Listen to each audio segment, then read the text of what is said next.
apologize taking a little bit long. I had a little celebration to do with our guys. To be out of the building for 10 days and to get back here on Thursday, and I watched that practice Thursday, and I was just so excited to get back out there. We probably could have had bad practice, and I still would have said it was good. But I just felt when I came on that practice field that they really snapped in offense, defense, special teams. It was a really clean practice.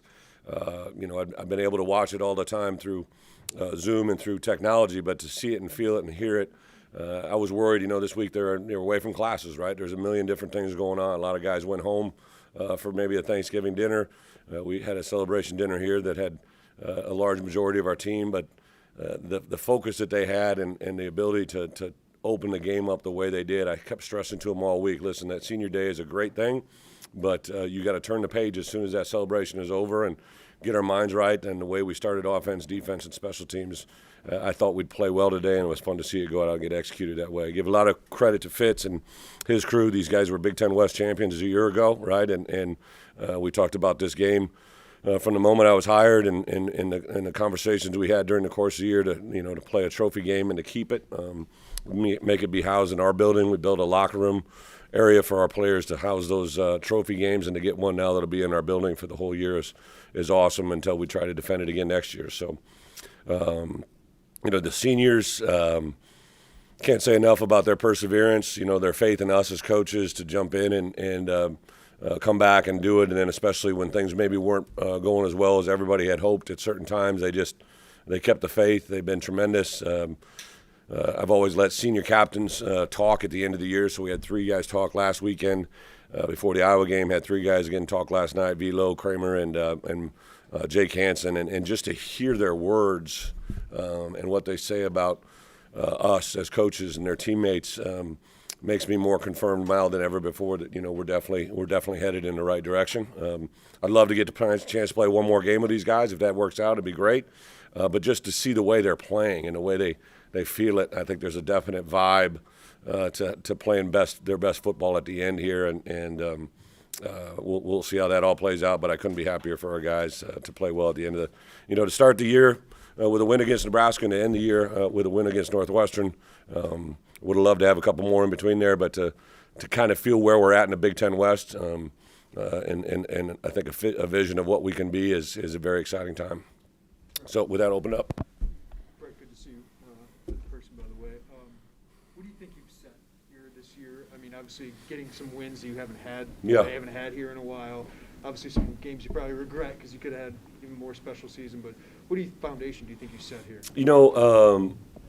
I do think 2 things, right? Like from the day I got here to where we are, I've felt we've kind of been on a steady path to get to this point, right? I get frustrated when we don't have success and get angry but when I walk through that door every day as the head coach, I realize that anything I say, do, or even kind of feel resonates everywhere in this building. And I've been trying to be as upbeat and positive as I can.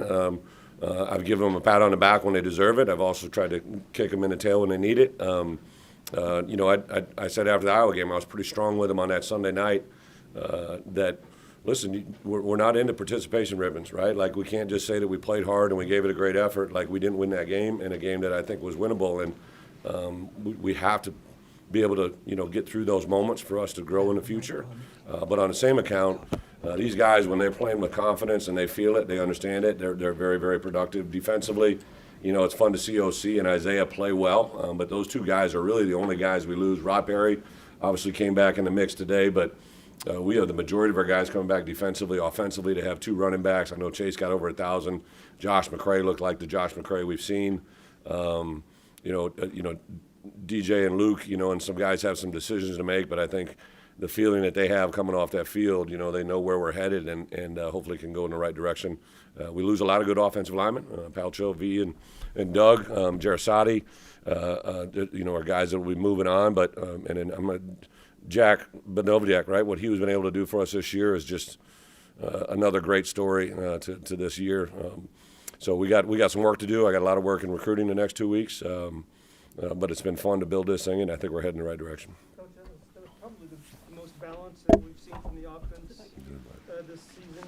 Is that kind of the blueprint of what you want to be offensively? I do think balance is good, right? Like, I say this all the time, right? You learn from your players, and I'll never forget. I was with Russell Wilson, and it was like after our fourth or fifth game, and he talked about when we were able to run the ball so effectively, how much easier that made his ability to throw the ball. And I do think there's a core principle in that, the way we want to play. I do think we were able to distribute the ball around, especially in that first half offensively, some deep shot plays and completed them, right? It's one thing to take them, but it's another thing to complete them. And I believe all of those guys that caught long balls are all back, right? I thought the DJ Barker run, to have a tight end that can do those type of things is a very special part of your offense. I think our guys knew the plan. They executed it, and to complement it in the special teams, I think we had 3 field goals in the first half to go out there and execute the way they did. It's a good sign. I like, when we play other teams, I hear coaches speak about what we do and what we see and what they believe we are off the film, and I know we're headed in the right direction. I can feel it. I know other people see it, and it's hopefully going to be a sign of good things to come. You mentioned that maybe November was your best month, and you're playing your best football right now. Do you feel like, and have you seen it before, that this will bleed into winter conditioning and what you want to build from? I think when we beat Penn State at Penn State and took the step there, and then we had the setback the next week against Rutgers. But I think this crew knew what they're capable of doing, and to go beat Minnesota at Minnesota, a Big Ten West opponent. That I don't even know how that game played out today. I know they were playing Wisco, but I just keep preaching to our guys, and this is really something I picked up in the NFL, right? You have divisional play in the NFL, and when I was last in this league, the league was different, right? It was the leaders and legends, and then one of the things that really excited me from the phone call I got from Josh the very first day to where we are now is just the Big Ten West. I think is a division that we feel we can be very, very competitive in a short amount of time, and for us to do that, we got to be more consistent week in and week out. We got to learn to play certain opponents a little bit better, but I definitely feel we're in a good spot. Coach, you spoke early in the week about how when you were hired in your first week, you spoke about the importance of Northwestern. Mm-hmm. What's it mean to actually get that win and be able to have that trophy in the locker room? Yeah, it's like I said, it's about respect, right? These guys have won 6 in a row. They were the Big Ten West champions last year.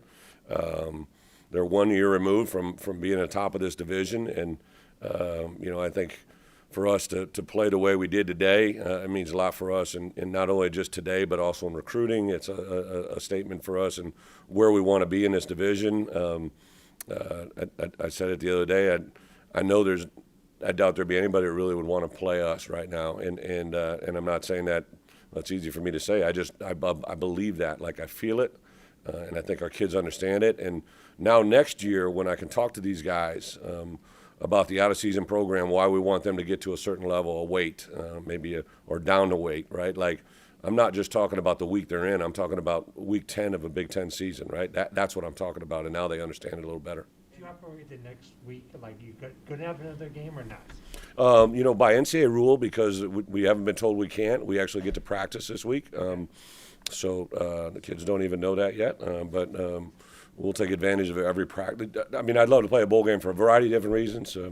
My wife wants to go to a bowl. I'd want to go to a bowl, right? But the chance to get to practice would be awesome, right? Just every practice we have with these guys. Like, I'm telling you, like, the 2 Wednesday practices, the bye weeks, were like 2 of my favorite practices since I've been here. And it sounds silly to say that, but it's because I can see what's building. And to get a chance to do that this week, and I know I haven't really been paying attention. It was just noise to me this week because it really didn't matter unless we won this game. So I'll probably lock into that a little bit more. But I'm on a plane tomorrow at 1 to go recruiting, and I don't come back till next Friday, so it'll be kind of by remote. Was there a moment, there's a lot going on after the game. Was there a moment that you took a snapshot of in particular out there, just of your guys celebrating? Yeah, I really, just because I know what Jake Hansen went through. So when he said he's the one that suggested maybe being on a victory formation, so I said I'll do one better because I know Epstein, did a lot. So those two guys, like, all those seniors mean something. But when a kid's year is ended by injury, that it's the one thing in my heart as a head coach I can't ever shake it. I had a kid, Luke Swan, get injured in the Illinois game, one of my first years as a head coach, and that still sits in my mind. So like those two to be in the formation, the victory was pretty awesome. That's the moment that I'll probably go back to a long time. But Keith Randolph came up and grabbed me after the game. TA jumped in my arms. saw the guys with a hat. Like I made a big deal about the trophy. So to see them run over there and get that, was pretty cool. A lot of great moments to grab Jen and be with her on the field after the game. She always likes it when we win by more than a couple scores. She claims it's good for her heart. So I literally thought in the midway of the fourth quarter, she's got to be happy with this. A lot of different things. I think the parts for me as a head coach that stand out is to see the smiles, right? Like and then Palcho's dad to grab me, to have so many guys say things that are common, like it's not just like one person saying it, like everybody says some things that I know what we're saying and doing is right, and it's good to see it be rewarded. What meaning for Chase Brown and for you as a coach to coach a 1,000-yard rusher and to do it in your first season? Yeah, I didn't want to put too much emphasis in it. I didn't say much to Chase, but the best thing that happened today was Ryan Walters grabbed me last night, and he said, hey, Chase and Sydney's mom is driving in from Canada. And I'm like, really? And they're like, yeah. And obviously you guys had saw the one with Blake. These kids that have been from different countries, they haven't seen their parents for a long time. So I immediately called Pat Pearson and said, hey, Chase and Sydney don't know this, but their mom's coming to see him. Could we, I'll manipulate it, I'll tell them a story. And so we got a camera to follow them. So I called Chase and Sydney. We're at the hotel. We got back to the hotel right when we got back from the country club. And I have those two on a group chat, and I FaceTime them both. And they're both looking at me. I don't know if they thought they were in trouble or what. The coaches FaceTimed them 10 minutes before the meeting. I said, hey, you two knuckleheads, I think we got some NIL news that could because they haven't been able to do NIL because they're foreign students. I said, but tomorrow when you get off the bus, we want to show you interacting with some Illinois fans. So there's going to be a camera on you guys. So you guys walk in together and just interact with the fans, and we'll put together a little video. They didn't know their mother was going to be waiting by the block of ice. So to see them come down the stairs today before the game, by the look in their eye, I thought they both would probably play pretty well today because that mother's love means everything to them. So that's what I remember about Chase today. Coach, you got a full off season this year. Yeah. Can you talk about the importance of continuing to build the brand, so when you get to this point next November, you're playing in front of sold out stadiums? I would love to.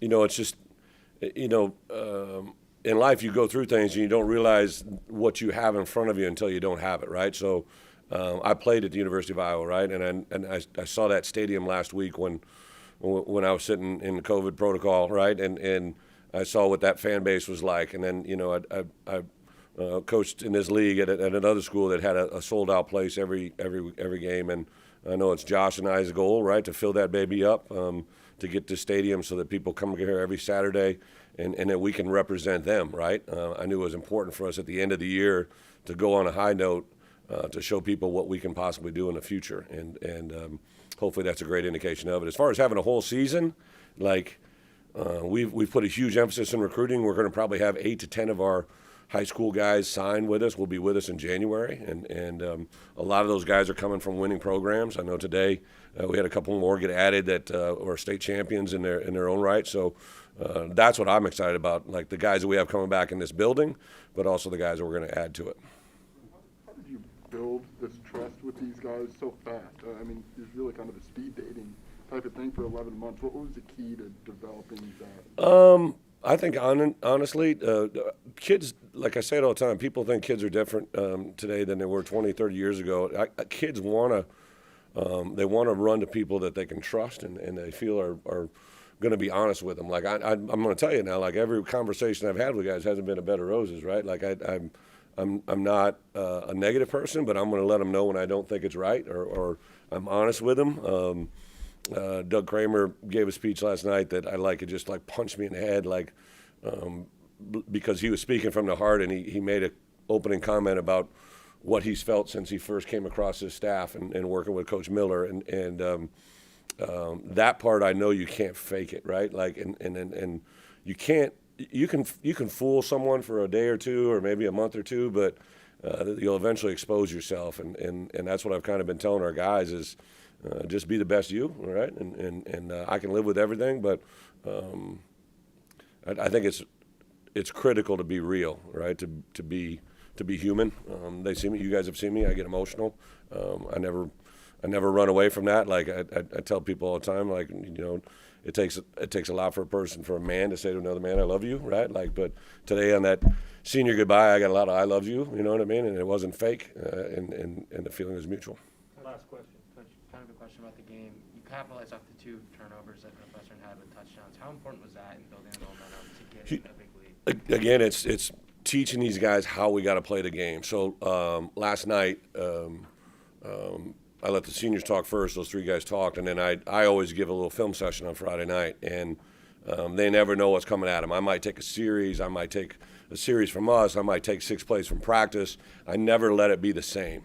And so last night, I just basically showed them the score at the beginning of the second quarter and the score of the at the last play of the game in 4 divisional Big Ten games for Northwestern. And I wanted them to see, like, the score was this at the end of the first quarter. This was the score at the end of the game, and there was a method there. There was a message. If we start fast, like, this is a team that really struggles to come back from that. And I think when they looked up at the end of the first quarter and saw that score, it's like, hey, I've been here. I've done this, and I've really stressed that to them. So to teach them how to win the game, and my coaches too, right? Like, some of my coaches have been with me before, but I'm a different person than I was in the past, and I want them to know this is how you win the game, all right? This is how you play the game in order to win it, and when you follow the script, a lot of really good things can happen, and that happened today. All right, Thank you very much. Appreciate you guys. Happy holidays. Starting to come